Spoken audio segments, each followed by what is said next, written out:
3 దశాబ్దాల కిందట సైకిల్ మీద వచ్చి ప్రపంచం సృష్టించాడు నందమూరి తారక రామారావు. ఇప్పుడు ఆయన తనయుడు నందమూరి బాలకృష్ణ కూడా సైకిల్ ఎక్కారు. అనంతపురం జిల్లాలో లేపాక్షి ఉత్సవాలను విజయవంతం చేయాలంటూ బాలయ్య సైకిల్ సవారీ చేశారు. ఈ ఉత్సవాల నిర్వహణను ప్రతిష్టాత్మకంగా తీసుకున్న బాలయ్య కొన్ని రోజుల నుంచి అనంతపురం జిల్లాలోని మకాం వేసి ఏర్పాట్లను పర్యవేక్షిస్తున్న సంగతి తెలిసిందే.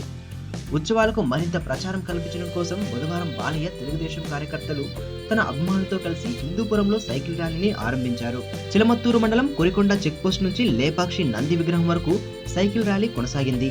జెండా ఊపి సైకిల్ ర్యాలీని ప్రారంభించిన బాలకృష్ణ లేపాక్షికి చెందిన యువకులతో కలిసి సైకిల్ తొక్కారు. బాలయ్య 40 నిమిషాల్లోనే 16 కిలోమీటర్ల దూరం ప్రయాణించి లేపాక్షిని చేరుకోవడం విశేషం. నల్ల ప్యాంటు తెల్ల చొక్కా వేసుకుని నెత్తిన టోపీ పెట్టుకున్న బాలయ్య సైకిల్ మీద లేపాక్షి ఉత్సవాల జెండా పెట్టుకుని చాలా ఉత్సాహంగా సైకిల్ తొక్కారు.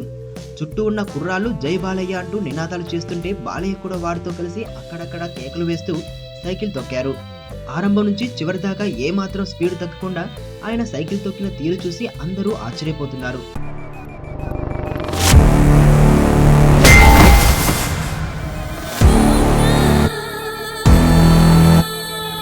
ఎర్రతోలు కదా స్టైల్గా ఉంటాడనుకుంటున్నావేమో.